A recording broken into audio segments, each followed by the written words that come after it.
तो भाई लोग साउलेंट 2 की आज की इस वाली एपिसोड में हमें तांग उटंग देखने को मिलने वाली है। इसीलिए अगर आप सभी लोग चैनल पे पहली बार आए हैं तो प्लीज चैनल को सब्सक्राइब कर देना और लाइक भी कर देना ताकि मैं ऐसे ही वीडियो बनाते रहूं। तो साउलेंट 2 की आज की इस वाली एपिसोड की स्टार्टिंग में हमें युहाओ को दिखाया जाता है जो सेरेक एकेडमी में पहुंच चुका था। और भाई लोग युहाओ सच में काफी लंबे टाइम के बाद सेरेक एकेडमी में लौटा होता है और इस टाइम में एकेडमी रिकंस्ट्रक्शन पीरियड से होकर गुजर रहा था। दूर से देखने में सभी चीजें रिकंस्ट्रक्ट हो रही थी और स्पेशली सभी लोग स्पिरिट पगोडा पर ही काम कर रहे थे जो कि स्टाडो फॉरेस्ट के काफी ज्यादा ही नजदीक बनाया गया था। और सेरेक सिटी में आने के बाद वो तांगसेट से पहले सेरेक एकेडमी के तरफ जाने लगता है क्योंकि वो इस इंफॉर्मेशन को जल्दी से एल्डर जुआन लॉ को बताना चाहता था ताकि एल्डर जुआन लॉ इसके ऊपर कुछ डिसीजन बना सके। वैसे तो अभी यूहाउ सीगर्ड पवेलियन के मेंबर बन चुका था लेकिन फिर भी वो डायरेक्टली उड़कर एकेडमी के तरफ नहीं जाता। पहले वो कुछ मोमेंट के लिए फर्स्ट जनरेशन की 7 सेरेक मॉन्स्टर की स्टैचू से होकर गुजरता है और उसके बाद वो गोल्डन ट्रायंगल की स्टैचू से होकर गुजरता है और इसके कुछ ही सेकेंड्स के बाद यह सीगर्ट लेक के साइड में पहुंचता है। और भाई लोग सेरेक सिटी को एक्सपैंड करना सेरेक एकेडमी के लिए भी काफी ज्यादा ही अच्छी बात बन गया था। स्पिरिट पगोडा की वजह से सेरेक एकेडमी और ग्रेट स्टाडो फॉरेस्ट की रिलेशनशिप काफी ज्यादा ही अच्छा हो चुका था और काफी सारे स्टूडेंट्स ने भी स्पिरिट पगोडा की हेल्प से स्पिरिट को ले लिया था।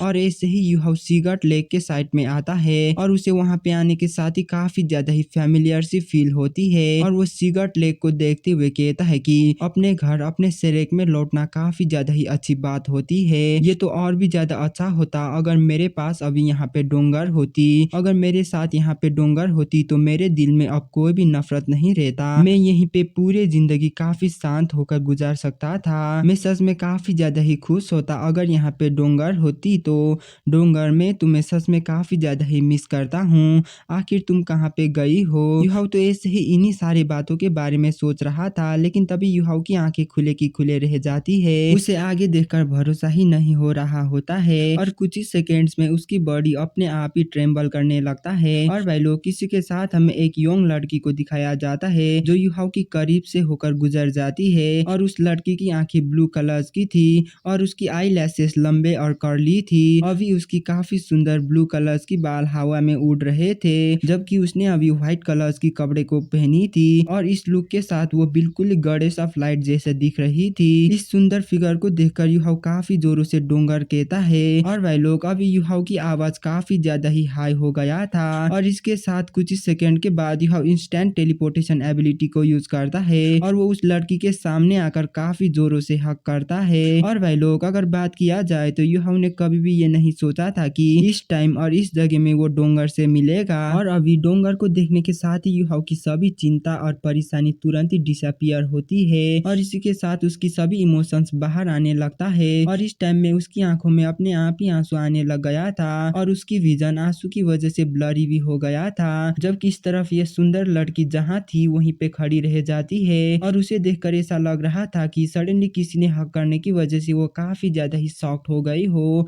फिर युहाउ रोते हुए कहता है कि डोंगर मैंने तुम्हें काफी ज्यादा ही मिस करा था, जिस पर वो सुंदर लड़की एम्बैरेस होकर गुस्से में कहती है कि क्या तुम मरना चाहते हो। उस लड़की की इस बात को सुनकर युहाउ को ऐसा महसूस होता है कि उसने जिस लड़की को हक करा हो वो लड़की कोई डोंगर नहीं बल्कि एक काफी खतरनाक वोल्केनो हो जिसमें से लावा काफी खतरनाक तरीके से बाहर निकल रही हो। और भाई लोग किसी के साथ वो लड़की काफी खतरनाक पावर को रिलीज करती है और वो युहाउ को काफी ज्यादा ही दूर हटा देती है और इसके साथ युहाउ भी उस लड़की की आंखों में काफी खतरनाक गुस्से को देख पाता है जबकि उस लड़की ने युहाउ की तरफ काफी खतरनाक तरीके से अटैक कर दिया था जिससे बचने के लिए युहाउ भी गोस्ट शैडो परप्लेक्सिंग टेक्निक को यूज करता है और वो अपने हाथों को यूज करता है काफी खतरनाक अटैक को ब्लॉक करने के लिए। और भाई लोग जैसे ही उन दोनों की अटैक एक दूसरे से टकराती है वहाँ पे काफी खतरनाक सोल पावर की ब्लास्ट होती है और इसकी वजह से युहाउ को ऐसा महसूस होता है कि जैसे कि काफी खतरनाक ओरा उसके तरफ ही बढ़ रहा हो।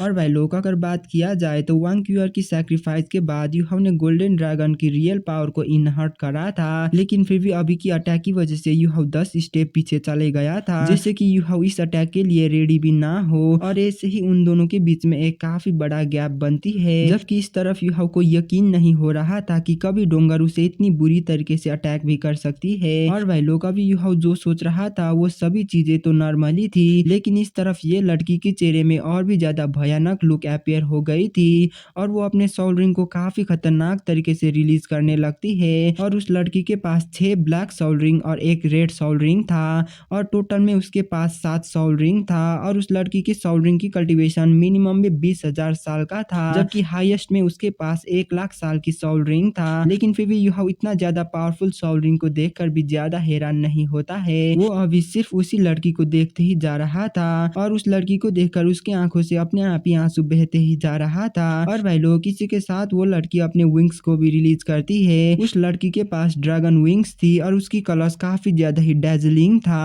और अगर कलर्स की बात किया जाए तो उसकी विंग्स ब्लू कलर्स की थी लेकिन कुछ ही सेकंड्स के बाद उसकी विंग्स की कलर ब्लू कलर से गोल्डन कलर में चेंज होता है और ये विंग्स देखने में ब्लू कलर की बटरफ्लाई जैसी थी और इसके अंदर गोल्डन कलर भी ग्लो कर रहा था और इसके साथ उस लड़की के फॉरहेड में गोल्डन कलर की ट्राइडेंट की निशानी भी अपीयर हो गई थी जो कि काफी जोरों से ग्लो कर रहा था और इसी के साथ उस लड़की के अंदर से सी गॉड की ऑरा भी बाहर निकलने लगता है और इस टाइम में उसने अपने हाथों को युहाओ के तरफ ऑलरेडी पॉइंट कर चुकी थी और वो युहाओ को देखकर काफी ज्यादा ही गुस्से में भी थी और वो अभी भी युहाओ की हक की वजह से अनकंफर्टेबल फील कर रही थी और इसी के साथ उसकी पाम में ब्लू कलर की गोल्ड लाइट फॉर्म होती है और इसकी वजह से उसकी सेकंड सोल रिंग भी काफी खतरनाक तरीके से ग्लो करने लगती है और वह लोग किसी के साथ काफी खतरनाक टेरिफाइंग सप्रेशन युहाओ की बॉडी में लॉक होती है और जैसे ही ये प्रेशर युहाओ की बॉडी में एंटर करता है तो युहाओ भी ये बात समझ जाता है और वो उस लड़की के आंखों में देखते हुए चिल्लाते हुए कहता है कि तुम डोंगर नहीं हो, तुम डोंगर बिल्कुल भी नहीं हो। और भाई लोग अब युहाओ पूरी तरीके से श्योर हो चुका था कि ये लड़की डोंगर बिल्कुल भी नहीं है। युहाओ के ये कहने के साथ ही उस लड़की ने युहाओ की तरफ अटैक कर दिया था और इसकी वजह से ब्लू कलर की गोल्डन लाइट की बॉल जिसके अंदर ड्रैगन कलर भी छिपा था वो युहाओ की तरफ काफी तेजी में बढ़ने लगता है और इसी के साथ काफी सारे काउंटलेस लाइट युहाओ को पूरी तरीके से सप्रेस करता है जिसे देखकर युहाओ कहता है कि ये लड़की काफी ज्यादा ही पावरफुल है लेकिन ये डेफिनेटली डोंगर नहीं है लेकिन फिर भी मैं इसके अंदर डोंगर की पावर को भी फील कर सकता हूँ। ये कहने के साथ ही युहाओ भी अपने राइट हैंड को ऊपर उठाता है और इसी के साथ युहाओ की बॉडी से 3 रेड सोल रिंग और 4 ऑरेंज सोल रिंग बाहर निकल कर आता है और वो फर्स्ट सोल रिंग स्किल को यूज करता है उस ब्लू कलर की गोल्डन लाइट बॉल को रोकने के लिए और जिस मोमेंट में युहाओ की हाथ और उस गोल्डन बॉल टच करता है वो बॉल काफी खतरनाक तरीके से आइस क्रिस्टल बनकर सभी डायरेक्शन में जाने लगता है और ये युहाओ की आइस जेट इम्प्रेस स्कॉर्पियन की आइस एम्प्रेस आर्मर होती है और युहाओ की इस अटैक को ब्लॉक करता देख ये लड़की काफी ज्यादा ही शॉक्ड होती है क्योंकि उसकी उतना खतरनाक पावरफुल अटैक ने युहाओ को कुछ भी कर नहीं पाया था इसीलिए वो दोबारा से दूसरी सोल रिंग स्किल को यूज करती है जिसे देखकर युहाओ जल्दी से कहता है कि रुको नहीं ऐसा मत करो ये सब गलत फहमी है ये सिर्फ एक मिसअंडरस्टैंडिंग है। और भाई लोग ये जानने के बाद भी ये लड़की डोंगर नहीं है अब युहाओ उस लड़की को टच करने की हिम्मत नहीं करता है जबकि वो लड़की काफी गुस्से में कहती है कि गलत फहमी आखिर तुम्हारी हिम्मत कैसे हुई इतना बड़ा गलती करके गलत फहमी कहने की। और भाई लोग इस लड़की की आवाज सुनने में वांग डंगर से काफी ज्यादा ही अलग था ये लड़की वांग डंगर से काफी ज्यादा ही एरोगेंट भी थी और काफी ज्यादा ही कोल्ड भी थी लेकिन अगर इक्वली कहूँ तो ये लड़की बिल्कुल ही डोंगर और क्यूआर की फ्यूजन जैसी दिखाई दे रही थी लेकिन फिर भी युहाओ डोंगर से कुछ ज्यादा ही फैमिलियर था इसलिए वो कौन डोंगर है और कौन डोंगर नहीं है वो इस चीज को आसानी के साथ में पहचान सकता था। इसीलिए युहाओ भी एम्बैरेसिंग लुक के साथ हंसते हुए कहता है कि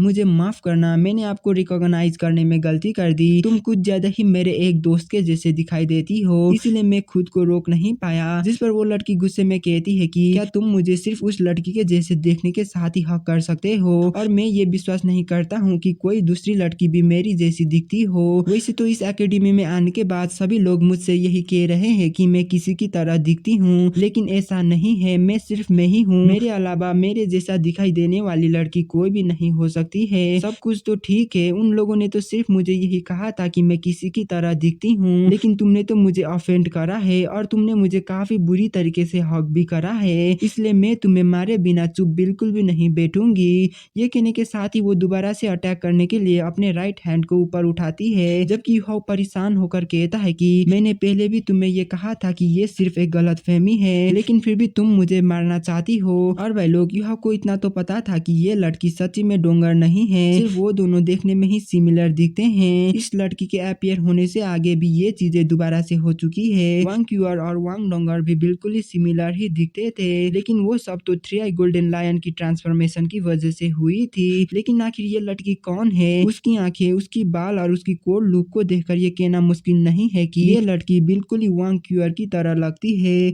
युहाओ तो ऐसे ही सोच रहा था, जबकि वो लड़की फिंगर से पॉइंट करते हुए कहती है कि याद रखना, मेरा नाम तांग वुटांग है। इतना कहने के साथ ही तांग वुटांग अपने पीछे ड्रैगन विंग्स को ओपन करती है और वो आसमान में आकर फर्स्ट सोल रिंग स्किल को यूज करती है और वो काफी तेजी के साथ युहाओ की तरफ चार्ज कर देती है, जिसे देखकर युहाओ भी समझ गया था कि अब उसे समझाने की कोई भी फायदा नहीं है और ना ही अब उसे समझाने की कोई जरूरत ही है। अब उसे जैसे भी करके इस लड़की को पहले रोकना ही होगा। और भाई लोग, इसी के साथ युहाओ भी वहाँ पे स्नो एम्प्रेस को समन करती है और हमारी क्यूट स्नो एम्प्रेस वहाँ पे आने के साथ ही आसमान में काफी खतरनाक तरीके से आइस फैलने लगता है। और भाई लोग, स्नो एम्प्रेस युहाओ की बॉडी से बाहर आने के साथ ही अनपैरेलल चिल एम्प्रेस सोर्ड को यूज करता है और तो स्नो एम्प्रेस की बाहर निकलने के साथ ही आसपास की टेम्परेचर सडनली काफी ज्यादा ही कोल्ड होती है। और जब से युहाओ ने स्टार ऑन आइस ग्रास से फ्यूज करा था, तब से युहाओ की आइस एबिलिटीज भी काफी ज्यादा ही स्ट्रांग हो गया था। और भाई लोग, स्नो एम्प्रेस की एक्सट्रीम चिल की वजह से तांग वुटांग की बॉडी में भी इफेक्ट करने लगता है और इसकी वजह से उसकी मूवमेंट भी स्लो होने लगती है, जिसे देखकर इस चीज से बचने के लिए तांग वुटांग अपने ड्रैगन विंग्स को ओपन करती है। लेकिन फिर भी युहाओ की एक्सट्रीम आइस उस ड्रैगन विंग की लेयर से उसकी बॉडी के अंदर जाने लगता है और युहाओ की एक्सट्रीम आइस की पावर को देखकर तांग वुटांग कहती है कि ये तो काफी ज्यादा ही इम्प्रेसिव है। और भाई लोग, इतना कहने के साथ ही वो काफी खतरनाक तरीके से स्ट्रॉन्ग गोल्डन स्पार्कल को रिलीज करती है और इसकी वजह से युहाओ की एक्सट्रीम आइस अब कुछ भी कर नहीं पाता। जबकि इस चीज को देखकर इस तरफ युहाओ ने भी रिट्रीट कर लिया था और अभी उसे फाइट करने में काफी ज्यादा ही परेशानी हो रही थी, क्योंकि तांग वुटांग बिल्कुल ही डोंगर के जैसे दिखती थी और वो तांग वुटांग को चोट पहुंचाना नहीं चाहता था, इसीलिए वो जल्दी से स्पिरिचुअल इंटरफेरेंस एबिलिटी को यूज करता है और इसी के साथ स्नो एम्प्रेस युहाओ के पीछे आकर snow he dance of ultimate ice technique को यूज करती है, जिसकी वजह से आसपास की टेम्परेचर -100 डिग्री सेल्सियस तक पहुंच जाता है। और इसी के साथ तांग वुटांग को सडनली ऐसा महसूस होता है कि जैसे कि वो युहाओ की डोमेन में ट्रैप हो गई हो। युहाओ की डोमेन में ट्रैप होने के बाद भी वो पैनिक नहीं करती, वो अपने आंखों को धीरे से बंद करती है और उसकी फॉरहेड में गोल्डन ट्राइडेंट की सिंबल की रुइंस अपीयर होती है और इसकी वजह से एक और बार तांग वुटांग की फॉरहेड में काफी खतरनाक तरीके से ट्राइडेंट की सिंबल ग्लो करने लगता है और वो ट्राइडेंट की सिंबल की पावर को यूज करते हुए एक ड्रैगन रोर को अनलीश करती है और इसके साथ एक काफी खतरनाक पावर आर्मर उसकी बॉडी में अपीयर होती है और एक काफी बड़ा ह्यूज गोल्डन लाइट की बीम युहाओ की तरफ जाने लगता है और ये उसकी fourth soul ring skill dragon god position होती है और इसके साथ हमें काफी खतरनाक और काफी बड़ा स्लैश अटैक को दिखाया जाता है, जिसका नाम रेडियंट ड्रैगन गॉड स्लैश होती है। और तो और ये भी अटैक युहाओ ने तांग वुटांग के ऊपर ही कर दिया था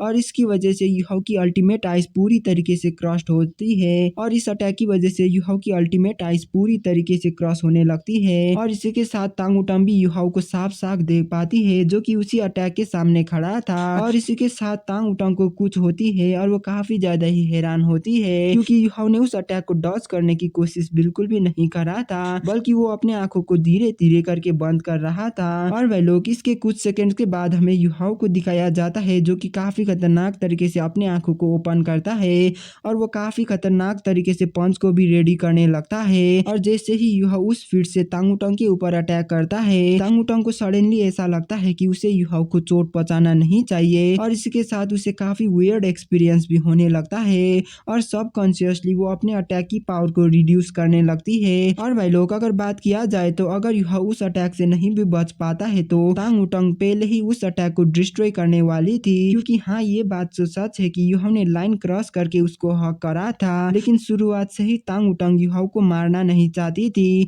और ना ही उसके पास युहाओ के लिए किलिंग इंटेंट ही था। वो तो सिर्फ युहाओ की रियल पावर को ही देखना चाहती थी। जब युहाओ की फिस्ट और रेडियंट ड्रैगन गॉड स्लैश एक दूसरे से क्लाश करती है तो वहाँ पे एक काफी बड़ा ब्लेड हवा में ही स्टॉप होती है और इसके साथ सभी तरफ आइस क्रिस्टल अपीयर होने लगती है, जिसकी वजह से उसकी राइट हैंड नेकेड हो गई थी और एक काफी बड़ा वार्म सी फीलिंग हवा में ही फ्लो करने लगता है, जो कि यादें और दुख मिलकर बना था। और ये युहाओ की फिस्ट ऑफ रिमेम्बरेंस होती है, एक फिस्ट जिसके पास काफी सारे यादें हैं। इसकी वजह से तांग वुटांग भी अफेक्ट होती है और वो नीचे आती है और वो 2 स्टेप पीछे लेकर अपने आप को स्टेबलाइज करती है और इसी के साथ उसके दिमाग में काउंटलेस इमेजेस अपीयर होने लगती है, जैसे कि तांग वुटांग को युहाओ और डोंगर की सारी मेमोरीज दिखाई दे रही हो और इन मेमोरीज की वजह से तांग वुटांग सडनली काफी ज्यादा ही सैड होती है। जबकि इस तरफ युहाव लड़खड़ाता है और उसकी फिश से एक ड्रॉप ब्लड गिरती है, लेकिन उसकी ब्लड जमीन में पहुंचने से पहले ही वो पूरी तरीके से आइस क्रिस्टल बनती है और जमीन में टकराकर पूरी तरीके से क्रस्ट होती है।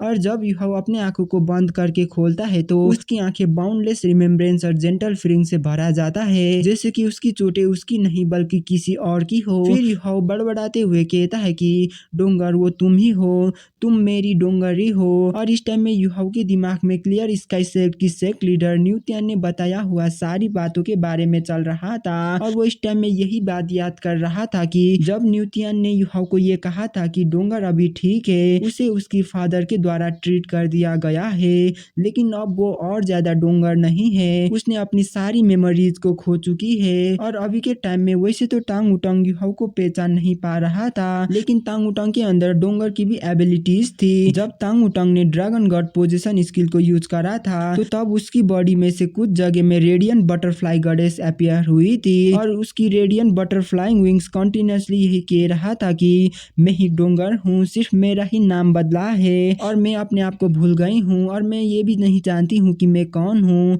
और भाई लोग किसी के साथ हमें टांग उटंग को दिखाया जाता है जो युहाव की फिस्ट ऑफ रिमेम्बरेंस से रिकवर होने में कुछ टाइम लेती है और कुछ टाइम के बाद वो युहाव के पास आकर गुस्से में कहती है कि अभी अभी तुमने मेरे साथ क्या करा। तो युहाव भी जेंटल लुक के साथ कहता है कि मैंने तुम्हें कुछ भी नहीं करा है, सिर्फ तुमने मेरी अंदर की रिमेम्बरेंस को सेंस करा है। तो टांग उटंग बिस्नॉट करते हुए कहती है कि मुझे पता नहीं है कि आखिर तुम किस बारे में बात कर रहे हो, लेकिन आज के बाद मुझे तुम्हारी ये शक्ल बिल्कुल भी मत दिखाना। ये कहने के साथ ही वो ड्रैगन विंग्स को ओपन करके सिगरेट लेक के तरफ चली जाती है, जबकि इस तरफ पीछे से टांग उटंग को देखकर युहाव की एक्सप्रेशन जेंटल होती है और वो अपने मन में कहता है कि डोंगर क्या तुम सच में मुझे भूल गई हो? अगर तुमने मुझे भूला भी है तो क्या हुआ, मैं हमेशा तुम्हारे आसपास ही रहूंगा और मैं तुम्हें हमेशा प्यार करूंगा। तुम डेफिनेटली मुझे याद कर पाओगी और तुम मुझे डेफिनेटली फ्यूचर में देखोगी। इस चीज से कोई भी फर्क नहीं पड़ता है कि तुम कौन हो, लेकिन मैं तुम्हें दोबारा से मेरे साइड से जाने नहीं दूंगा। मैं अपनी लाइफ से तुम्हें प्रोटेक्ट करूंगा। डोंगर इस चीज से कोई भी फर्क नहीं पड़ता है कि तुम डोंगर हो या टांग उटंग हो, तुम्हें मेरी वाइफ बनना ही होगा। और इतना सोचने के बाद दोबारा से युहाव की आंखों में आंसू बहने लगती है और भाई लोग ये युहाव की खुशी की आंसू होती है। वांग डोंगर डीप स्लीप में चली गई थी और क्यूअर ने भी खुद को सैक्रिफाइस कर दिया था और इसकी वजह से सेरेक को भी बीस्ट टाइट की सामना करना पड़ा था और इसकी वजह से युहाव अंदर से पूरी तरीके से टूट चुका था। लेकिन जब उसने पहली बार यंगर ब्रदर दाइलोली को देखा था तो उसे थोड़ा सा अच्छा महसूस होने लगा था और अभी वो टांग उटंग को देखकर उसकी लाइफ में लाइफ आ गई थी और इसकी वजह से उसकी लाइफ में काफी सारे हैप्पीनेस भी आ गई थी। और इसके साथ हमें एक वॉइस को सुनाई देती है जो कहते हैं कि वो अभी कैसी है, क्या तुम उसे सब कुछ बता पाए? उस आवाज को सुनकर युहाव पीछे मुड़कर देखता है और वहाँ पे एल्डर जुआनला खड़े होते हैं। फिर एल्डर जुआनला आगे आते हुए कहते हैं कि उसने तुम्हें अब और ज्यादा पहचाना नहीं है, लेकिन फिर भी अभी भी वो वही है। जिसे सुनकर युहाव स्माइल करता है और जल्दी से अपने आंसू को पहुंचता है और वो कहता है कि हाँ, अगर वो इस चीज को नहीं भी मानती है और मुझे भूली भी है तो क्या हुआ, वो अभी भी मेरी डोंगरी है और ये एक सच है जिसे कभी भी नहीं बदला जा सकता है और मैं जैसे भी करके उसे सारी बातों के बारे में याद दिला के ही रहूंगा। जिसे सुनकर एल्डर जुआन स्माइल करते हैं और वो कहते हैं कि वो सेरेक एकेडमी में एक हफ्ते पहले टीचिंग के लिए इंटरव्यू देने के लिए आई थी और हम सभी लोग भी उसे वहाँ पे देखकर काफी हैरान हो गए थे। हम तो सिर्फ यही सोच रहे थे कि वो डोंगर है, लेकिन उसने हमें बताया था कि वो डोंगर नहीं बल्कि टांग उटंग है और उसे ये भी याद नहीं है कि वांग डोंगर कौन है। वैसे भी ये तो सच ही थी कि वो डोंगर से काफी ज्यादा ही अलग थी, उसकी मार्शल सोल भी काफी ज्यादा ही अलग था, लेकिन मैं उसके अंदर अभी भी डोंगर की शैडो को फील कर सकता हूँ। और हाँ, मुझे याद है कि तुमने मुझे बताया था कि डोंगर डीप स्लीप में चली गई थी, तो क्या तुम क्लियर स्काई सेक में जाकर पर्सनली डोंगर से मिलकर आ गए थे? तो युहाव भी नोट करते हुए सारी बातों के बारे में बता देता है जो कि क्लियर स्काई सेक्ट में हुई थी, जिस पर एल्डर जुआनला कहते हैं कि अगर ऐसी बात है तो पक्का सही वो डोंगरी है और क्या तुमने उसके अंदर डोंगर को सेंस नहीं करा था? वैसे अगर मैं सच बताऊं तो वहाँ पे सिर्फ डोंगर की ही एग्जिस्टेंस नहीं है, उसके अंदर वांग क्यूआर की भी एग्जिस्टेंस है, यानी कि उसके अंदर मैं वांग क्यूआर को भी फील कर सकता हूँ। वांग क्यूआर की इस नाम को सुनकर युहाव काफी ज्यादा ही हैरान होता है और वो जल्दी से याद करता है कि कैसे वो तांगू टोंग से लड़ा था और उसकी ताकत और उसकी स्ट्रेंथ कितना ज्यादा पावरफुल था। अगर यूहाओ तांगू टोंग की मार्शल सोल को ध्यान से एनालाइज करता है तो वो ये काफी आसानी के साथ में कह सकता है कि तांगू टोंग की मार्शल सोल वांग क्यूअर की गोल्डन ड्रैगन और वांग डंगर की रेडियंट बटरफ्लाई से मिलकर बना है। और इस चीज को याद करने के बाद यूहाओ कहता है कि आखिर ये कैसे हो सकता है। डोंगर तो क्लियर स्काई सेट की यंग लीडर है, जबकि वांग क्यूअर स्टार्डो फॉरेस्ट की एम्परर सॉल बीस्ट है। ये तो बिल्कुल ही नामुमकिन है। जिस पर एल्डर जुआनला थॉटफुल तरीके से कहते हैं कि ये सिर्फ देखने में ही अनबिलीवेबल लगता है, लेकिन वांग क्यूअर एम्परर बीस्ट थी जो डेस्टिनी की पावर को कंट्रोल कर सकती थी। इसीलिए क्या ये हो सकता है कि वांग क्यूअर मरने के बाद उसकी स्पिरिट जिंदा रहा हो और उसकी स्पिरिट की स्ट्रेंथ किसी तरीके से डोंगर से फ्यूज हो गई हो और इसी वजह से डोंगर भी डीप स्लीप से जाग गई हो। यूहाओ तुम्हें भी ये समझना होगा कि मार्शल सोल कितना ज्यादा मैजिकल होते हैं। 1000 साल की लगातार रिसर्च के बाद भी शेरेक एकेडमी इसके ऊपर उपलब्धि हासिल कर नहीं पाई है, जैसे कि आखिर इंसान के पास क्यों मार्शल सोल होती है और किस किस कंडीशन में मार्शल सोल म्यूटेटेड होती है और कैसे कोई पर्सन मार्शल सोल को इनहर्ट कर सकता है। आखिरकार कैसे कोई पर्सन फादर या मदर की मार्शल सोल को इनहर्ट करते हैं। इन सारे क्वेश्चन सिर्फ सुनने में ही आसान होते हैं, लेकिन अभी तक इन क्वेश्चंस की एक भी एग्जैक्ट आंसर नहीं है। इस दुनिया में कुछ भी इम्पॉसिबल नहीं है, इसीलिए मुझे डर है कि तुम्हें तांगू टोंग की सीक्रेट के बारे में अपने आप ही रिसर्च करना होगा। जिस पर यूहाओ भी शुक्रिया अदा करते हुए कहता है कि एल्डर जुआनला आपका शुक्रिया, मैं ऐसा करने की कोशिश करूंगा। वैसे अगर मैं सच बताऊं तो मैं यहाँ पे आपको किसी इंपोर्टेंट चीजें के बारे में रिपोर्ट करने के लिए आया हूँ। जिसे सुनकर एल्डर जुआनला तुरंत ही सीरियस होकर कहते हैं कि क्या तुम यहाँ पे सन मून एम्पायर की वार के बारे में बात करने के लिए आए हो। तो यूहाओ भी इस बात के ऊपर हाँ करते हुए कहता है कि हाँ, मैं इसी बारे में बात करने के लिए आया हूँ। मैं सिर्फ स्टारलो एम्पायर में ही नहीं था, बल्कि मैं मिंगलू माउंटेन रेंज के भी काफी ज्यादा ही करीब था। जिसे सुनकर एल्डर जुआनला यूहाओ को पहले सीगर्ट पवेलियन में जाने के लिए कहता है। और भाई लोग सीगर्ट पवेलियन में पहुंचने के बाद यूहाओ दोबारा से गोल्डन ट्री के आगे बो करता है और इसी के साथ वो दोनों मीटिंग करने के लिए चले जाते हैं, जहाँ पे यूहाओ एल्डर जुआनला को सारी चीजें के बारे में बता देता है और सेम टाइम में वो अपने रिलेशन व्हाइट टाइगर ड्यूक के साथ भी बता देता है।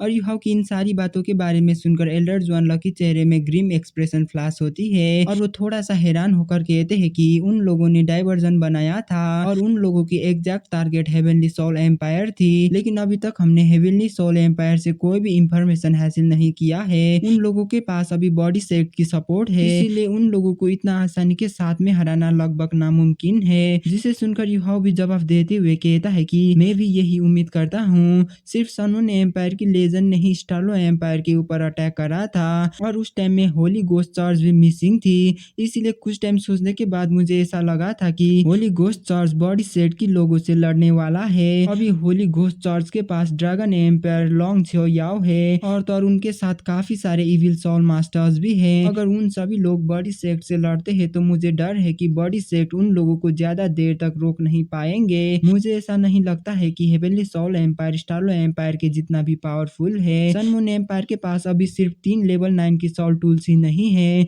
सिचुएशन इससे भी ज्यादा बुरा बन चुका है। एल्डर जुआनला, क्या हमारी एकेडमी भी उन्हें मदद करना चाहिए। तो एल्डर जुआनला भी जवाब देते हुए कहता है कि रुको, मैं अभी इस बारे में मीटिंग को ऑर्गेनाइज करता हूँ। ये कहने के साथ ही एल्डर जुआनला कुछ करते हैं और गोल्डन ट्री से काफी सारे एनर्जी रिलीज होने लगती है और वह लोग किसी के साथ काफी सारे फिगर साइलेंटली सीगर्ट पवेलियन में एंटर करते हैं। वहाँ पे शेरेक एकेडमी के काफी सारे फिगर अपीयर हो गए थे और वहाँ पे आने के साथ ही एल्डर संग पूछती है कि एल्डर जुआन, अभी अभी क्या हुआ है, आपने हमें इतना सडनली क्यों बुलाया है, आज क्यों यहाँ पे दूसरी बार कॉन्फ्रेंस मीटिंग हुआ है। और वह लोग एल्डर संग पूरी बात को खत्म करने से पहले ही एल्डर संग यूहाओ को खड़े होते हुए देखती है और वहाँ पे यूहाओ को देखकर वो भी समझ जाती है कि पक्का से ही यूहाओ ने यहाँ पे कुछ इंपॉर्टेंट न्यूज लाया है। फिर यूहाओ कुछ स्टेप्स आगे आकर एल्डर संग, एल्डर जुआन और बाकी एल्डर को ग्रीट करता है और इसी के साथ वहाँ पे यान साउजे, जियान लिंगर, क्वीन डोडो और काइमियर भी आते हैं। बस वहाँ पे तांग सेक्ट की सेक्ट लीडर बेबे ही नहीं आया था। और भाई लोग, अगर बात किया जाए तो जांग लेंग जुआन पिछले टाइम के कंपैरिजन में काफी ज्यादा ही कैपेबल बन चुकी थी। यिंग यांग लव क्वायरिंग वैली को एक्सपीरियंस करने के बाद वो अभी काफी ज्यादा ही खुश दिखाई दे रही थी, लेकिन फिर भी अभी तक उसे कोई भी पार्टनर नहीं मिला था और तो और वो अभी काफी ज्यादा ही आउटस्टैंडिंग भी बन चुकी थी और कोई भी लोग उसके ऊपर आवाज उठाने की हिम्मत भी नहीं करते थे। यूहाओ शेरेक एकेडमी से जाने से पहले उसने सुना था कि जान लेंग जुआन जल्द ही लेवल 90 पर ब्रेक थ्रू करने होने वाली है और वो पूरे एकेडमी के अंदर यंगेस्ट टाइटल डोलो बनने वाली है। फिर यूहाओ जांग लेंगजुआन को ग्रीट करता है, जिस पर जांग लेंगजुआन स्माइल के साथ कहती है कि मैंने बेबे से सुना था कि तुम पहले रोएम में चले गए थे और क्या तुम्हें पता है हमारी एकेडमी में डोंगर और क्यूअर जैसी देखने वाली एक और नई लड़की आई है और तो और वो ये बता रही थी कि वो तांग उटोंग है और तो और उससे भी बढ़कर उसकी मार्शल सोल क्यूअर और डोंगर से भी काफी ज्यादा ही अलग है। क्या तुम्हें इस बारे में पता है? क्या तुम्हें इस बारे में पता है कि अभी क्या चल रहा है? तो यूहाओ भी एक हंसी के साथ कहता है कि नहीं, मुझे भी इस बारे में बिल्कुल भी पता नहीं है, मैं भी इसी चीज को जानने के लिए कोशिश कर रहा हूँ। इन दोनों तो ऐसे ही बात कर रहे थे जबकि वहाँ पे फाइनली बेबे भी आ गया था। बेबे दूसरों से थोड़ा सा लेट इसीलिए हुआ था क्योंकि बेबे दूसरों से काफी ज्यादा ही दूर चला गया था। और भाई लोग वहाँ पे यूहाओ को देखकर बेबे थोड़ा सा हैरान होता है और वो यूहाओ के पास बैठने से पहले सभी एल्डर्स को ग्रीट करता है और वो यूहाओ के पास में बैठकर सॉफ्टली पूछता है कि यंगर ब्रदर, तुम यहाँ पे तांगुटांग की वजह से आए हो ना? आखिर तुम्हें इस बारे में किसने बताई है? हम भी तुम्हें इस बारे में बताना चाहते थे लेकिन हम तुमसे कम्युनिकेट कर नहीं पाए। जिस पर यूहाओ बिटर स्माइल के साथ कहता है कि सीनियर ब्रदर, असल में मैं यहाँ पे उसके लिए नहीं आया था और ना ही मुझे पता था कि तांग उटंग यहाँ पे आई है। मैंने भी अभी अभी उसे मिला हूँ, इसलिए चलो इसके बारे में हम लोग बाद में बात करते हैं। चलो अब लोग हम मुद्दे की बात करते हैं। जिस पर बेबी भी यूहाओ की बातों के ऊपर मान जाता है, जबकि इस तरफ एल्डर जुआन एक खांसी के साथ सभी की अटेंशन को अपने तरफ खींच लेते हैं और वो सभी को कहते हैं कि जबकि अब सभी लोग यहाँ पे हैं तो अब हम मीटिंग को ऑफिशियली कंटिन्यू करते हैं। यूहाओ, अब तुम दोबारा से सभी को बता दो। तो यूहाओ भी हाँ करते हुए सभी को बताने लगता है कि उसने कैसे मिलिट्री को ज्वाइन करा था और वहाँ पे क्या क्या हुआ था और कैसे वहाँ पे सनमून एम्पायर ने वार को स्टार्ट कर दिया था। और भाई लोग यूहाओ की इन सारी बातों के बारे में सुनकर सभी लोग भी काफी ज्यादा ही सीरियस होते हैं जैसे एल्डर जुआन लब पहले हुए थे। वैसे अगर बात किया जाए तो अभी भी स्पिरिट पगोड़ा की वजह से सेरेक एकेडमी एक नई ऊंचाई में पहुंचने वाला था और एकेडमी की इन्फ्लुएंस भी पूरे कंटिनेंट के अंदर काफी तेजी में फैल रहा था। लेकिन अभी अभी सनमून एम्पायर ने काफी खतरनाक तरीके से वार को शुरू कर दिया था और उन लोगों ने स्टारलो एम्पायर की डिफेंस लाइन को भी पूरी तरीके से डिस्ट्रॉय कर दिया था। इसकी वजह से फ्यूचर में सेरेक एकेडमी को भी प्रॉब्लम पड़ सकती थी क्योंकि सेरेक एकेडमी तीनों एम्पायर्स के सेंटर में बिलोंग करता था। इसी वजह से ही अभी सभी लोग काफी ज्यादा ही परेशान दिखाई दे रहे थे। फिर एल्डर जुआन सभी को पूछते हैं कि सभी लोग आखिर आप लोगों की इसके ऊपर क्या राय है? आपको क्या लगता है कि एकेडमी को इसके ऊपर क्या करना चाहिए? तो एल्डर संग जवाब देते हुए कहती है कि अभी की सिचुएशन अभी भी काफी ज्यादा ही अनक्लियर है। यूहाओ ने लाया हुआ इंफॉर्मेशन पूरी तरीके से एक्यूरेट नहीं है और हमें तो ये तक पता नहीं है कि हेवनली सोल एम्पायर किस हद तक वार में इन्वॉल्व है। वैसे तो हेवनली सोल एम्पायर की पावर स्टारलो एम्पायर की जितना भी नहीं है, लेकिन हेवनली सोल एम्पायर भी तीनों कंटिनेंट में से एक है। इनके पास भी स्ट्रॉन्ग फाउंडेशन है और बड़ी सेट की मदद भी है। अगर सनमून एम्पायर उनके ऊपर अटैक कर भी देते हैं तो वो लोग कुछ टाइम के लिए तो ठीक रहेंगे। इसलिए मुझे ऐसा लगता है कि हमें जितना हो सके उतना जल्दी डेवलपमेंट को फोकस करना चाहिए और हमें ये देखने की कोशिश करना चाहिए कि फ्रंट लाइन में अभी क्या चल रहा है। एल्डर संग की इस बात को सुनने के साथ ही सभी एल्डर्स भी एल्डर संग के बात के ऊपर हाँ में सिर हिलाते हैं और यान साउजे भी कहते हैं कि मैं भी इसके ऊपर राजी हूँ। बीस्ट टाइड से लड़ने के बाद ऑलरेडी एकेडमी को भी काफी ज्यादा ही लॉस्ट हुआ है। वैसे तो हमने भी एम्पायर से काफी सारे आउटस्टैंडिंग टैलेंट को भी ढूंढा है ताकि वो लोग स्पिरिट पकोड़ा को ज्वाइन कर सके, लेकिन अभी भी हमें हमारी एकेडमी को डेवलप करने के ऊपर फोकस करना चाहिए और सेम टाइम में हमें तांगसेट को डेवलप करने के लिए भी फोकस करना चाहिए और उसके साथ साथ हमें सेरेक डिफेंस टीम और सोल इंजीनियर लीजन को भी बनाना चाहिए। यूहाओ ने ऑलरेडी सोल इंजीनियर लीजन की इंपोर्टेंस के बारे में बता चुका है और सेरेक में सोल मास्टर की कोई भी कमी नहीं है, लेकिन हमारे पास अभी हाई टायर की सोल टूल्स नहीं है, इसीलिए हमें सोल टूल्स बनाने के ऊपर ज्यादा फोकस करना चाहिए। और क्या हमें इस बारे में स्टार्डो फॉरेस्ट से भी कांटेक्ट करना चाहिए? जिस पर जियांग लिंगर कहती है कि क्या तुम उन सोल बीस्ट को ये बताना चाहते हो कि हम इंसानों के बीच में इंटरनल कॉन्फ्लिक्ट हुआ है, इसलिए तुम लोग इसके ऊपर फायदा उठा सकते हो? तो एल्डर जुआन जियांग लिंगर को पूछते हैं कि तो तुम्हारे इसके ऊपर क्या सजेशन है? तो जियांग लिंगर भी जवाब देते हुए कहती है कि मैं भी तांगसेक्ट और सोल टूल्स को डेवलप करने में एग्री करती हूँ, लेकिन इसके लिए हमारे पास कैपेबल सोल मास्टर भी होना चाहिए और सेम टाइम में हमें सेरेक सिटी की डिफेंस आर्मी की ट्रेनिंग को भी बढ़ाना चाहिए। हमारी आर्मी मेनली सोल इंजीनियर और नॉर्मल सोल्जर में ही डिवाइडेड है। स्पिरिट पगोड़ा बनने के बाद हमारे पास मिनिमम भी 3000 सोल मास्टर्स और सोल इंजीनियर है। उनमें से काफी सारे लोग काफी सारे जगह से ग्रेजुएट हुए हैं, इसीलिए मुझे ऐसा लगता है कि हमें उनके ट्रेनिंग के ऊपर फोकस करना चाहिए। उन्हें फ्रंट लाइन में भेजने के लिए हमें तैयारी करना चाहिए जिस पर एल्डर जुआन लॉबी हाँ करते हुए बेबे को पूछता है कि बेबे आखिर तांगसेट में सॉल टूल्स बनाना कैसा चल रहा है, स्पेशली जुगे डिवाइन क्रॉसबो और काफी सारे कैनन्स और ऑल फोर टरेन। तो बेबे भी जवाब देते हुए कहता है कि हमने एकेडमी और बाकी एम्पायर्स की रिसोर्सेज की मदद से हम लोग सॉल टूल्स को काफी रफ्तार में डेवलप कर रहे हैं और सेम टाइम में हमने उनको सॉल टूल्स के बारे में नॉलेज भी बढ़ा दिया है और हमने उन्हें सॉल टूल्स चलाना भी सिखा दिया है। जिसे सुनकर एल्डर जुआनला कहते हैं कि अगर हम वार में एंटर कर गए तो टांगसेट हमें कितना सॉल टूल्स प्रोवाइड कर सकते हैं। जिस पर बेबे कुछ मोमेंट के लिए सोचकर बताता है कि अगर आप फुल्ली इक्विप्ड सॉल टूल के बारे में बात कर रहे हैं तो अभी के लिए मुझे ऐसा लगता है कि हम सिर्फ 200 सॉल इंजीनियर को ही प्रोवाइड कर सकते हैं और अभी के लिए हमारी यही लिमिट है। लेकिन अगर हम लोग हमारी प्रोडक्शन और ट्रेनिंग की मैक्सिमाइज करते हैं तो हम 3 महीने के अंदर 500 लोग को प्रोवाइड कर सकते हैं। जिस पर एल्डर संग कहती है कि सिर्फ 500 लोग, ये तो काफी ज्यादा ही कम है, इतना लंबा टाइम हो चुका है लेकिन अभी भी इतना कम इंसान। तो बेबे भी जवाब देते हुए कहता है कि एल्डर संग ये पिछली बार के मुकाबले में काफी ज्यादा ही अलग है क्योंकि हमारी लोग सनमून एम्पायर के लोगों से काफी ज्यादा ही स्ट्रांग है। एकेडमी और काफी एम्पायर्स की अभी की फाइनेंशियल सपोर्ट से हम इतना ही कर सकते हैं। अगर हम लोग जल्दबाजी करने की कोशिश करते हैं तो मैं इसके ऊपर गारंटी दे नहीं सकता हूँ कि हमारी सॉल टूल्स की क्वालिटी कैसी होंगी। और हाँ, यूहाव ने पहले जो बात कही थी वो बिल्कुल सच है। प्योर सॉल इंजीनियर को पूछने से अच्छा सॉल मास्टर को सॉल टूल यूज करने देना काफी अच्छा रहेगा क्योंकि सॉल मास्टर्स के लिए तो सिर्फ सॉल टूल चलाने के लिए ही थोड़ा सा मुश्किल होती है। अगर वो लोग एक बारी सॉल टूल्स चलाने सीख जाते हैं तो मार्शल सोल की मदद से वो लोग अनएक्सपेक्टेड रिजल्ट को हासिल कर सकते हैं। आप लोग एग्जाम्पल के तौर में यूहाव को भी ले सकते हैं। इस यूहाव अपने स्पिरिट आई को यूज करके एम करता है जिसकी वजह से उसे long range soul tool use करने में कोई भी परेशानी नहीं होती है। इसीलिए हमें सॉल टूल सॉल इंजीनियर को नहीं बल्कि सॉल मास्टर को यूज करना सिखाना चाहिए। वैसे तो इसमें काफी लंबा टाइम भी लग सकता है लेकिन ये काफी ज्यादा ही इफेक्टिव तरीका भी है। जिस पर जियांग लिंगर भी कहती है कि क्या तुम्हारा मतलब ये है कि तुम्हारे पास लीजन के लिए एक नई कंसेप्ट है? अगर ऐसी बात है तो अगर कैसा रहेगा इसके अंदर मुझे भी शामिल करो। तो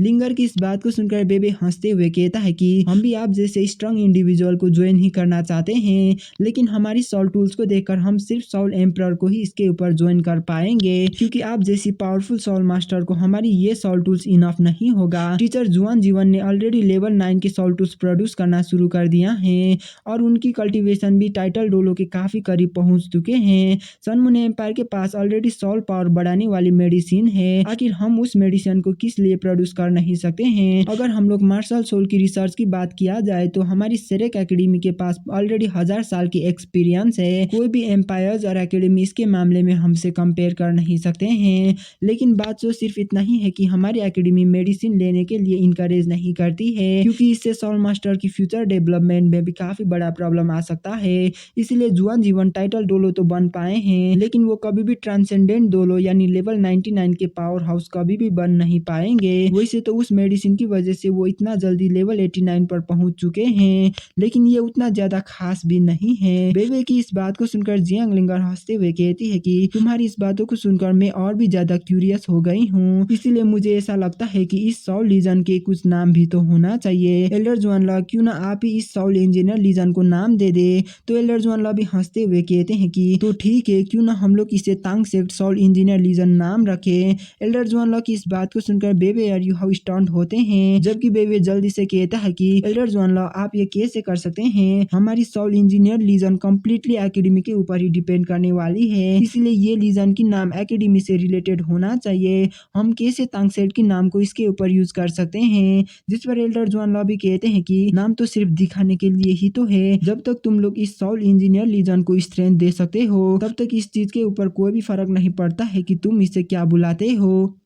उससे भी बढ़कर तांगसेट ने सॉल इंजीनियर लीजन बनाने में काफी ज्यादा ही इफोर्ट करा है। वैसे तो एकेडमी ने भी रिसोर्सेज को प्रोवाइड करा है लेकिन सभी काम तो तुम लोगों को ही करना होगा, इसलिए तुम इस चीज के ऊपर चिंता मत करो। चलो हम इसे सिर्फ तांगसेट सॉल इंजीनियर लीजन ही कहते हैं। वैसे भी ये नाम काफी ज्यादा ही सिंपल है, इसलिए चलो उम्मीद करते हैं कि ये नाम हमेशा रहे। फ्यूचर में हम तुम लोगों के ऊपर ही डिपेंड करने वाले हैं। एल्डर जुआनला की इस बात को सुनकर यूहाव और बेबे एक दूसरे को देखते ही रह जाते हैं, लेकिन वो दोनों कुछ भी बोल नहीं पाते। लेकिन फिर भी वो लोग ये तो जानते थे कि एकेडमी की सपोर्ट से ही तांगसेट इतना ज्यादा बड़ा ग्रो करा है और एल्डर जुआनलॉ ने सॉल इंजीनियर लीजन के नाम तांगसेट रखने की एक काफी बड़ा मकसद है और इसका काफी बड़ा मतलब भी है। और इसका मतलब ये है कि एल्डर जुआनलॉ तांगसेट को ही सॉल इंजीनियर लीजन देना चाहते हैं। फिर एल्डर जुआनलॉ क्वीन डोडो और लिंगर से कहता है कि मुझे ऐसा लगता है कि हमें अल्टीमेट सोल्जर की प्लान को भी उन्हें देना चाहिए और जबकि तांगसेट ने बनाई हुई soul tool soul emperor use कर सकते हैं तो हमें भी सॉल एम्परर को ढूंढने के लिए शुरू करना चाहिए। मुझे ऐसा नहीं लगता है कि हमें सिर्फ 500 सॉल एम्परर को ही यूज करना चाहिए, हम एक ही टाइम में सभी सॉल एम्परर को भी यूज कर सकते हैं जितना भी हमारे एकेडमी के पास है। और हाँ, यही एकेडमी की डिसीजन है, जो भी हमारी इस ऑर्डर को नहीं सुनेंगे उन्हें रोल्स के हिसाब से पनिशमेंट दिया जाएगा। अगर तीनों एम्पायर से सॉल मास्टर ज्वाइन होने की कोशिश करते हैं तो उन्हें पहले हमारी एकेडमी के साथ कॉन्ट्रैक्ट को साइन करना होगा और उन लोगों को एक टेस्ट को भी पास करना होगा।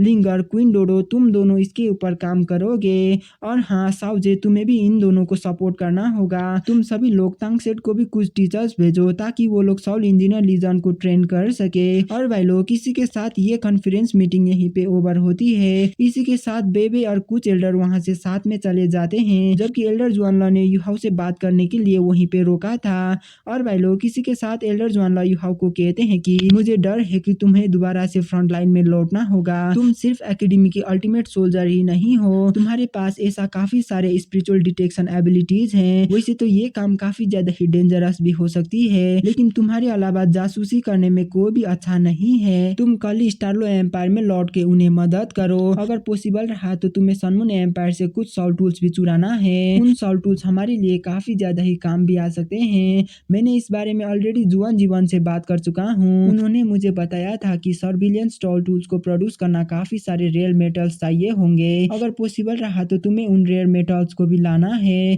जिस पर युहाओ भी हाँ कर देता है। जबकि एल्डर जुआनलॉ सीरियस लुक के साथ कहते हैं कि तुम्हें इस मिशन के ऊपर काफी ज्यादा ही सावधान होना होगा। मुझे डर है कि मैं भी उस डेथ गट अटैक को ब्लॉक कर नहीं सकता हूँ। अगर मैं उसे ब्लॉक कर भी लूंगा तो भी मैं सीरियसली इंजर्ड हो ही जाऊंगा। लेकिन फिर भी जिसने भी डेथ गट अटैक को यूज करा था उसे भी इसकी भारी कीमत चुकाना पड़ा होगा। अगर तुम्हें मौका मिले तो तुम्हें डेथ गट की सीक्रेट को भी डिस्कवर कर लेना है। इससे हमें फ्यूचर में वार के टाइम में काफी बड़ा मदद मिल सकता है। नहीं तो मुझे भी नहीं पता है कि सिर्फ एक ही अटैक की वजह से कितने ही लोग मारे जाएंगे। और हाँ, इस बार एकेडमी तुम्हें तुम्हारी साथ फ्रंट लाइन में और भी लोग भेजेंगे, नहीं तो अभी के तुम्हारी पावर सफिशिएंट नहीं होगा। उससे भी बढ़कर तुम्हें वहाँ पे नॉर्मल सोल्जर बनकर जाने की कोई भी जरूरत नहीं है। एकेडमी एक कॉन्ट्रैक्ट की मदद से तुम्हें डायरेक्टली तुम्हें व्हाइट टाइगर ड्यूक के साथ काम करने की काबिल बना देगी। जिसे सुनकर युहाओ पूछता है कि एल्डर जुआनलॉ, क्या आपका मतलब ये है कि अब से एकेडमी स्टारलो एम्पायर की मदद करेगी? तो एल्डर जुआनलॉ भी ना में जवाब देते हुए कहते हैं कि मैं इसे किसी भी तरीके की मदद नहीं कह सकता हूँ, क्योंकि हम हायर एंड कमांड स्ट्रेंथ को प्रोड्यूस कर नहीं सकते हैं।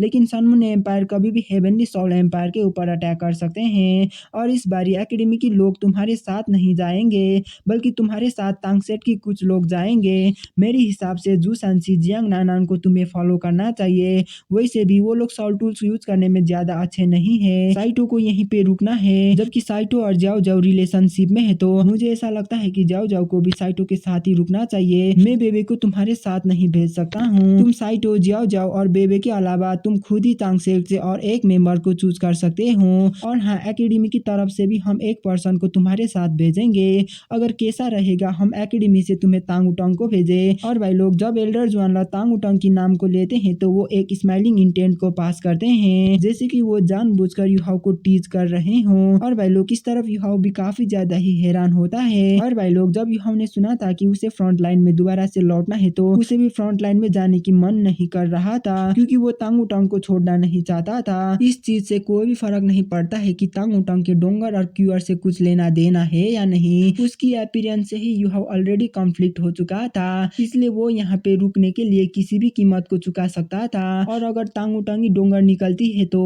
युहाओ डोंगर की सारी मेमोरीज को रिकवर करने के लिए मदद करना चाहता था। और अगर तांग उटंग डोंगर नहीं भी निकलती है तो भी वो तांग उटंग से सिर्फ दोस्त की तरह ही रहना चाहता था। और अभी जब एल्डर जुआनलॉ ने कहा था कि तांग उटंग भी युहाओ के साथ में ही जाएगी तो युहाओ को भी उसकी इस बात को सुनकर काफी ज्यादा ही खुशी मिली थी। फिर युहाओ थोड़ा सा हेजिटेट करते हुए एल्डर जुआनलॉ को कहते हैं कि एल्डर जुआनलॉ, क्या आपने मुझे ये पहले नहीं बताए थे कि तांग उटंग ने पहले ही यहाँ पे टीचर बनने के लिए अप्लाई अप्लाई कर दिया है, क्या अगर वो हमारे साथ चलती है तो प्रॉब्लम नहीं होगा। जिस पर एल्डर जुआन लॉ भी मुस्कुराते हुए कहती है कि तुम चिंता मत करो, वो यहाँ पे सिर्फ टीचिंग के लिए ही नहीं आई थी, वो यहाँ पे सिर्फ गार्डियन की पोजीशन में भी अप्लाई करने के लिए आई थी और एकेडमी तांग उटंग को तुम्हारी साथ भेजने की बहाना बनाकर उसे एक टेस्ट भी लेगी और मैं उसे कुछ बहाना बनाकर तुम्हें चीफ एग्जामिनर भी बना दूंगा ताकि वो तुम्हारी सारी ऑर्डर्स को फॉलो करे। वैसे भी वो भी तुम्हारी तरह ही सोल्सेज है और उसकी एबिलिटीज भी तुम्हारी मुकाबले में कमजोर बिल्कुल भी नहीं है। और क्या तुमने पहले ये एक्सपीरियंस नहीं करा था? और बात रही कि वो डोंगर है या नहीं, ये तुम्हारी इफोर्ट के ऊपर ही टिका हुआ है। वैसे भी तुम एक काफी टैलेंटेड और आउटस्टैंडिंग पर्सन हो, अगर वो डोंगर भी नहीं निकलती है तो भी तुम उसे कैसे ना कैसे करके तो पटा ही लोगे, इसीलिए ये तुम्हारे लिए विन विन सिचुएशन ही रहेगा।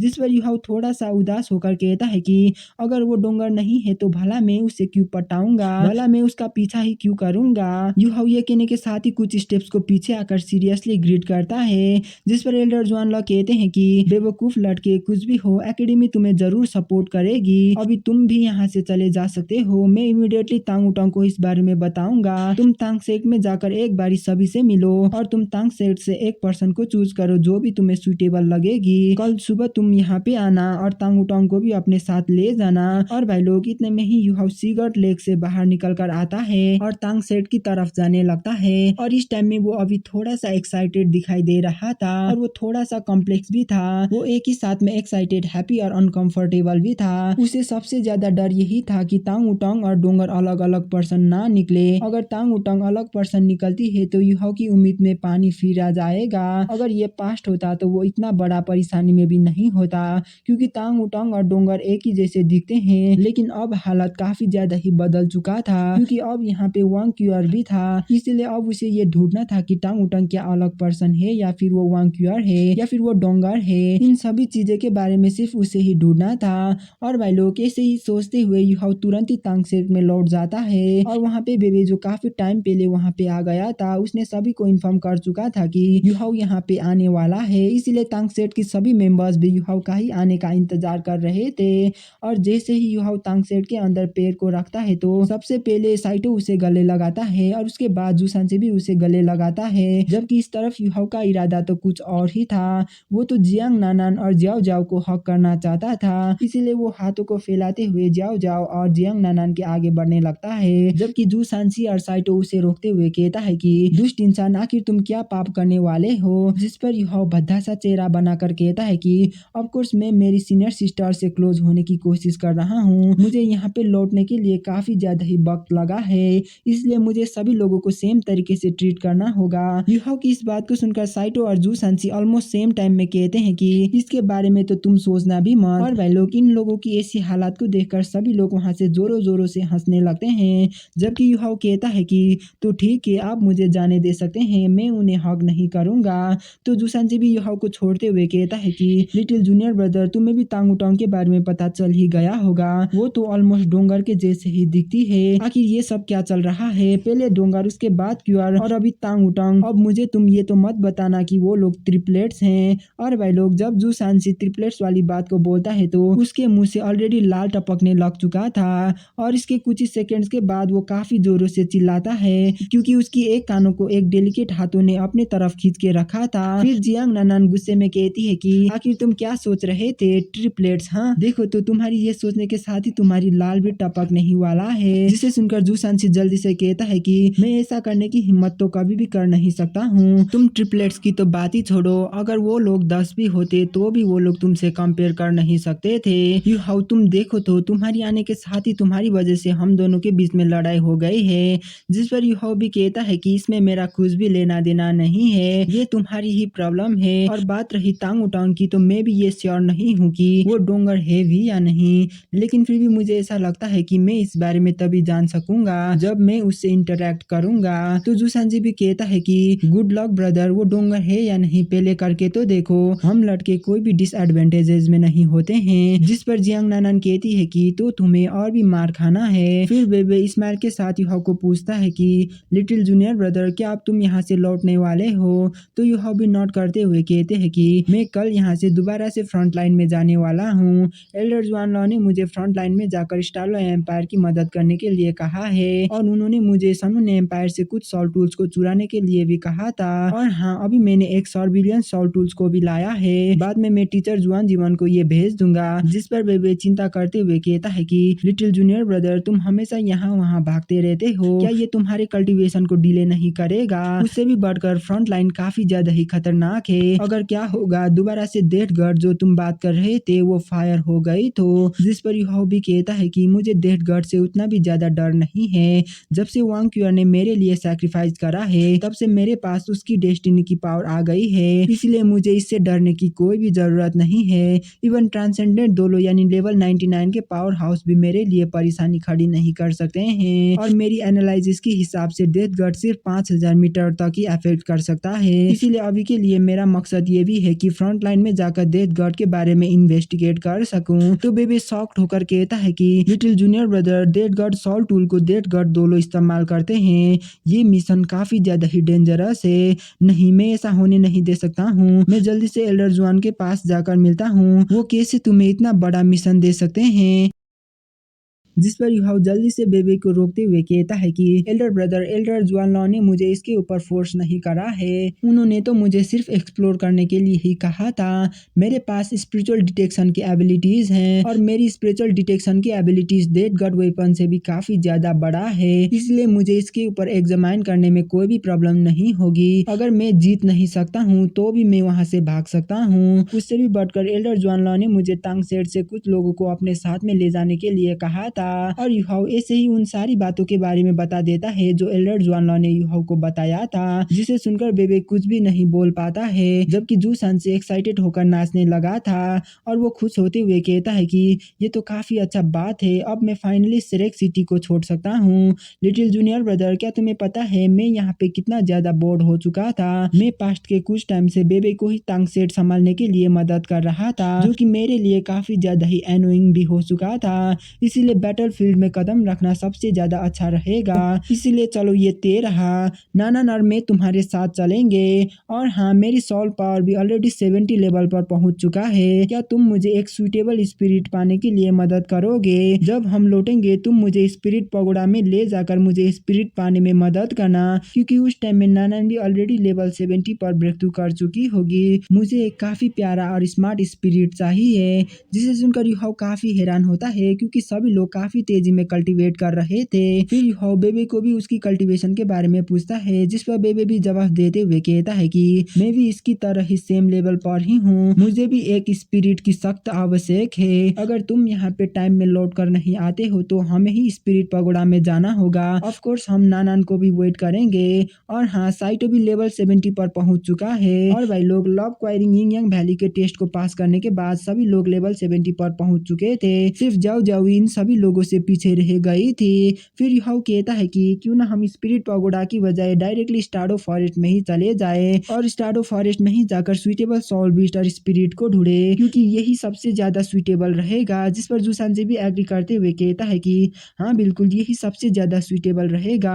वैसे भी उन सैवेज सोल बीस्ट तुम्हें हीरे की तरह ट्रीट करते हैं। जिस पर नानान कहती है कि क्या तुम थोड़ा सा अच्छे से बात कर सकते हो, आखिर तुम किस हीरे की बात कर रहे हो? यूहाओ इतना ज्यादा केपेबल है कि यूहाओ पूरे फॉरेस्ट की डेस्टिनी को कंट्रोल कर सकता है। फिर यूहाओ सभी को कहता है कि तो ये तय रहा, चलो 2 दिन के बाद हम लोग फ्रंट लाइन में चले जाते हैं और हम कल ही यहाँ से स्टार्डो फॉरेस्ट में स्पिरिट ढूंढने के लिए चले जाते हैं। जाओ जाओ, आखिर तुम कितना दूर हो? जिस पर जाओ जाओ भी डिप्रेस होकर कहती है कि 3 रैंक्स में अभी सिर्फ लेवल 67 पर ही हूँ। जिसे सुनकर यूहाओ हंसते हुए कहता है कि चिंता मत करो, हमारी उम्र में हम दूसरे लोगों से काफी ज्यादा ही आगे आ चुके हैं। अगर तुम 67 लेवल पर होकर भी डिप्रेस होती हो तो दूसरे सोल मास्टर तो मर ही जाना चाहिए, इसलिए तुम चिंता मत करो, मैं जल्दी से ही लौट जाऊंगा।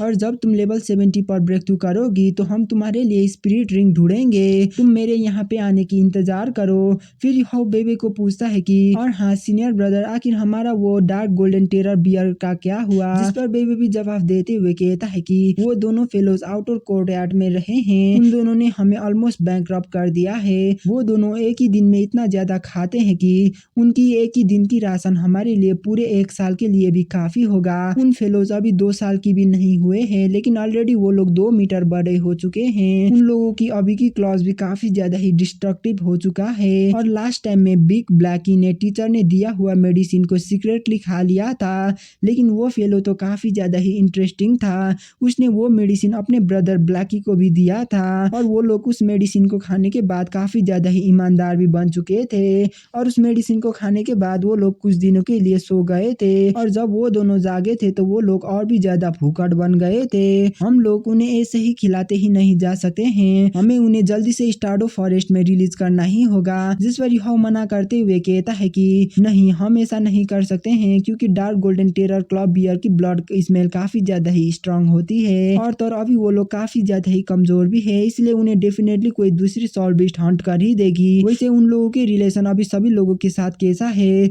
जिस पर जियांग नानान जवाब देते हुए कहते हैं कि वो दोनों फेलोज काफी ज्यादा ही अच्छे हैं, वो दोनों फेलोज हमेशा क्यूट बनने की कोशिश करते हैं। जिस पर यह कहता है कि अगर कैसा रहेगा उन लोगों को सनसेटिंग फॉरेस्ट में छोड़ दिया जाए तो वो जगह उन लोगों के लिए काफी ज्यादा ही सुटेबल भी रहेगा, जबकि अभी के लिए हमारी सिचुएशन काफी ज्यादा ही केओटिक है, इसीलिए तांगसेट को भी ताकतवर बनना ही होगा क्योंकि उस जगह में उनकी नेचुरल एनिमीज भी नहीं है। जिस पर बेबे भी मान जाता है। फिर यह कहता है कि लेकिन एल्डेस्ट सीनियर ब्रदर, वहाँ की पॉइजन आपको काफी बड़ा तकलीफ भी पहुंचा सकता है। जिस पर बेबे कहता है कि तुम चिंता मत करो, टीचर जुआन जीवन ने लेवल 7 की प्रोटेक्टिव बैरियर को बनाया है और तो और वो बैरियर उड़ भी सकता है। जिसे सुनकर यह हैरान होते हुए कहता है कि क्या वो सेल्फ ड्राइविंग फोर्ड उड़ भी सकता है? तो साइटो कहता है कि ऑफ कोर्स वो उड़ सकती है और तो और हमने उसे एक नाम भी रखा है, फ्लाइंग पिग। आखिर ये फ्लाइंग पिग नाम तुम्हें कैसा लगा? जिस पर जाओ जाओ हंसते हुए कहती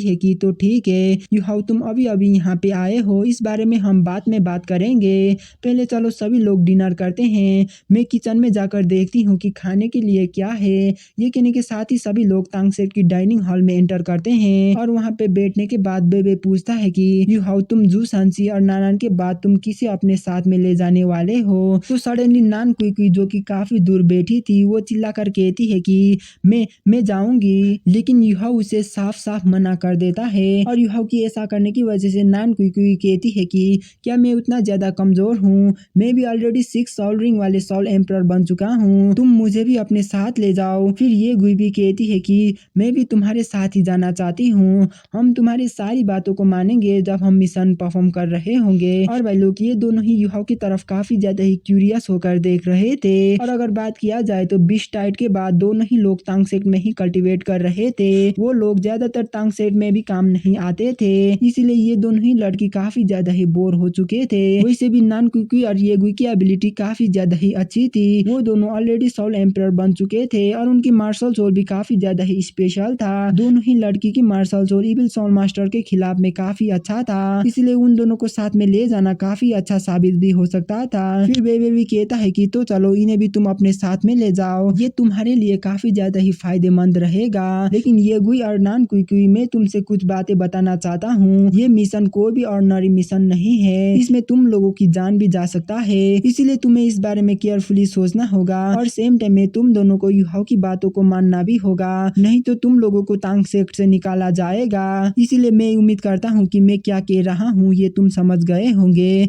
जिस पर ये गुई कहती है कि एल्डेस्ट ब्रदर चिंता मत करिए, हम डेफिनेटली युहाओ की बातों को मानेंगे, हम युहाओ के लिए बिल्कुल भी परेशानी खड़ी नहीं करेंगे। जिसे सुनकर बेबे भी काफी ज्यादा ही खुश होता है, जबकि दूसरी तरफ जियान भी युहाओ के साथ ही जाने की बात करती है और वो अपने साथ जुईचैन को भी लाने की बात करती है। और भाई लोग युहाओ जियान और जुईचैन के लिए ज्यादा चिंतित नहीं था, इसीलिए युहाओ एक स्माइल के साथ कहता है कि तो ठीक है ये तय रहा, लेकिन एल्डेस्ट सीनियर ब्रदर मैंने तांगसेट से इतना ज्यादा लोगों को अपने साथ लगा तो आखिर तांगसेट का क्या होगा? जिस पर बेबे एक स्माइल के साथ कहता है कि यहाँ पे सब कुछ ठीक रहेगा, वैसे भी ये लोग तांगसेट में ज्यादा कुछ भी कर नहीं सकते हैं, अगर ब्रदर जुईचैन तुम्हारे साथ जाएंगे तो मुझे भी तुम्हारे लिए चिंता नहीं होगा। और भाई लोग बेबे की ये कहने के बाद भी जुईचैन की फेस में कोई भी एक्सप्रेशन नहीं आती है, वो सिर्फ युहाओ को सीरियस लुक के साथ ही देख रहा था और इस चीज को देखकर युहाओ भी समझ जाता है कि वो अभी क्या सोच रहा है। वैसे तो युहाओ भी जुईचैन के साथ लड़ाई करके टेस्ट करना चाहता था, क्योंकि जुईचैन जैसे किसी पावरफुल इंडिविजुअल युहाओ के ऊपर प्रेशर बनाना ये काफी अच्छी बात है। फिर बेबे कहता है कि तो ये ते रहा जू संसी, जियांग ननन, ब्रदर जुचंग, सिस्टर जियान, नान सुसी और ये गुई, तुम सभी लोग युहाओ के साथ में ही फ्रंट लाइन में जाओगे। युहाओ ही तुम सभी को कमांड करेगा, तुम सभी लोगों को उसकी बातों को मानना है। लेकिन कल हम सभी लोग युहाओ के साथ ग्रेट स्टार्डो फॉरेस्ट में जाएंगे। और युहाओ, क्या तुम इसके ऊपर कुछ कहना चाहते हो? जिस पर युहाओ भी मना करता है। फिर वे दोबारा से कहता है कि तो ठीक है, तुम लोगों के लिए यही अच्छा होगा कि तुम लोग एक दिन के लिए यहीं पे रेस्ट करो। युहाओ, डिनर खत्म करने के बाद तुम टीचर जुआन जुआन से मिलने के लिए चले जाना। तो युहाओ भी इसके ऊपर एग्री करता है। फिर नान कुई युहाओ को कहती है कि युहाओ, मेरी मदर ने तुम्हें पर्सनली वो वाली जगह में जाने के लिए कहा था और उस वाली जगह में जाकर तुम्हें कुछ चीजें चेक करने के लिए कही थी। कुई की इस बात को सुनकर युहाओ कुछ मोमेंट के लिए चुप होता है। फिर वो कहता है कि मैं तो ऑलमोस्ट भूल ही गया था, अगर तुम मुझे याद नहीं दिलाती थी तो मैं इसके बारे में तो भूल ही जाता। लेकिन अभी हमारे पास इतना टाइम भी नहीं बचा है, हम इस चीज को बाद में भी देखेंगे जब मिशन कंप्लीट होगा। तो कुई कहती है कि क्यों ना हम लोग मेरे घर में चले जाएं। मेरी घर हेवनली सोल एम्पायर में ही है और मेरी घर एकेडमी से ज्यादा दूर भी नहीं है, सिर्फ 6 घंटे में हम लोग वहाँ पे पहुँच जाएंगे। कल स्टार्डो फॉरेस्ट में जाने के बाद हम लोग वहीं से अपने घर में चले जाते हैं। उसके बाद हम लोग वहीं से स्टार्लो एम्पायर में भी चले जाएंगे। मेरी मदर ने मुझे कही थी कि वो जगह तुम्हारे लिए काफी ज्यादा ही सुटेबल होगा। तो युहाओ भी कुई की उन बातों को मान जाता है और वो पूछता है कि क्या तुम्हारी मदर यहाँ पे आ चुकी है? तो कुई भी जवाब देते हुए कहती है कि मेरी मदर अभी सिटी में है, हमने सेरेक सिटी के अंदर अर्थ ड्रैगन सेट को मूव करा है और अभी तक हमने सभी सामान को नहीं सारा है। अर्थ ड्रैगन सेट ने ऑलरेडी तांग सेट के साथ रिलेशनशिप भी बना चुका है, जिसे बेबी भी हाँ करते हुए कहता है कि हाँ बिल्कुल, नान कुकू की मदर नान सुई काफी ज्यादा ही अच्छी है, उन्होंने तांग सेट के लिए काफी सारे रेयर मेटल्स को भी प्रोवाइड करा था। और भाई लोग, अगर बात किया जाए तो और ड्रैगन सेट की सेट लीडर ने ये अनाउंस करा था कि तांग सेट को ये मेटल्स लौटाने की कोई भी जरूरत नहीं है। जब तक तांग सेट की किसी भी मेंबर्स नान कुकू को शादी करती है तो तब तक उन सभी रेयर मेटल्स तांग सेट ही यूज कर सकते हैं। नान सुई तो यही उम्मीद कर रही थी कि नान कुकू बेबे या युहाओ को फॉलो करे, लेकिन अभी के लिए ये तो पॉसिबल नहीं है। अगर नान कुकू इन दोनों में से किसी से शादी भी नहीं कर पाती है तो भी ये ज्यादा बड़ा प्रॉब्लम नहीं बनेगा, क्योंकि अब तांग सेट में काफी सारे टैलेंटेड इंडिविजुअल आ गए थे। इसीलिए तांग सेट से रिलेशनशिप बनाना और तांग सेट से दोस्ती करना और ड्रैगन सेट के लिए भी काफी ज्यादा ही बेनिफिशियल साबित हो सकता है। रियलिटी में उसकी ये डिसीजन काफी ज्यादा ही सही है। तांग सेट ने काफी सारे रेयर मेटल्स और ड्रैगन सेट से ही लिया था, बदले में तांग सेट ने भी और ड्रैगन सेट की काफी स्ट्रॉन्ग फाउंडेशन बना दिया था। और सेम टाइम में और ड्रैगन सेट की रिलेशन तांग सेट की वजह से सेरेक एकेडमी के साथ भी काफी ज्यादा ही अच्छा हो गया था और उन लोगों को सेरेक एकेडमी से भी सपोर्ट मिलना शुरू हो गया था। अभी सेरेक सिटी को 5 गुना ज्यादा बड़ा एक्सपेंड कर दिया गया था। अभी के सेरेक सिटी की लोकेशन और स्पिरिट पगोडा की हेल्प से सेरेक की फ्यूचर पूरी तरीके से लिमिटलेस बन गई थी। इसलिए अभी नान सुई काफी ज्यादा ही सेटिस्फाइड थी। इसलिए नान सुई अभी यही उम्मीद कर रही थी कि नान कुकू को एक काफी अच्छा हस्बैंड मिले। इसलिए अभी नान सुई यही उम्मीद कर रही थी कि नान कुकू को तांग सेट से एक काफी अच्छा हस्बैंड मिले, क्योंकि इसकी वजह से तांग सेट और अर्थ ड्रैगन सेट की रिलेशनशिप और भी ज्यादा मजबूत बन सकता था। और भाई लोग, यहाँ पे इन सारी बातों के बारे में खत्म होने के बाद Yuhao directly soul engineer hall में चले जाता है और वहाँ पे वो पूरे रात जुआन जीवन के साथ ही बिताता है और वो वहाँ पे पूरे रात जुआन जीवन के साथ ही बात करते हुए बिताता है। सिर्फ ये बात तो उन्हें पता होता है कि आखिर उन दोनों ने वहाँ पे क्या बात करी है। वो युहाओ ने जुआन जीवन को भी कुछ सोल टूल्स दिया था, जबकि इसके बदले में वो युहाओ ने जुआन जीवन से कुछ सोल टूल्स भी लेकर आया था। और अगली सुबह में सभी लोग एक ही जगह में इकट्ठे हो गए थे और वो लोग वहाँ से सबसे पहले एकेडमी में चले जाते हैं, क्योंकि स्टार्डो फॉरेस्ट में जाने से पहले उन्हें एल्डर जुआन लॉ को भी रिपोर्ट करना था। वहाँ पे सिर्फ सेरेक 7 मॉन्स्टर में से सिर्फ डोंगरी नहीं थी और वहाँ पे सभी लोग प्रेजेंट थे और वहाँ पे तांग सेट के मेंबर्स में से कुई ये गुई जुई चैन और जियान खड़ी थी और वहाँ पे टोटल में से 10 लोग आ गए थे। तो भाई लोग, अगर आप सभी लोगों को भी ऐसा ही लंबा वीडियो चाहिए तो आप लोग 600 लाइक और 50 सब्सक्राइबर की गोल को कंप्लीट कर देना। मैं जरूर दूसरी लंबी वीडियो भी जरूर लाऊंगा। और भाई लोग, इसी के साथ हमारी ये वाला एपिसोड यहीं पे खत्म होता है। मिलता अगले वीडियो में, तब तक के लिए बाय बाय।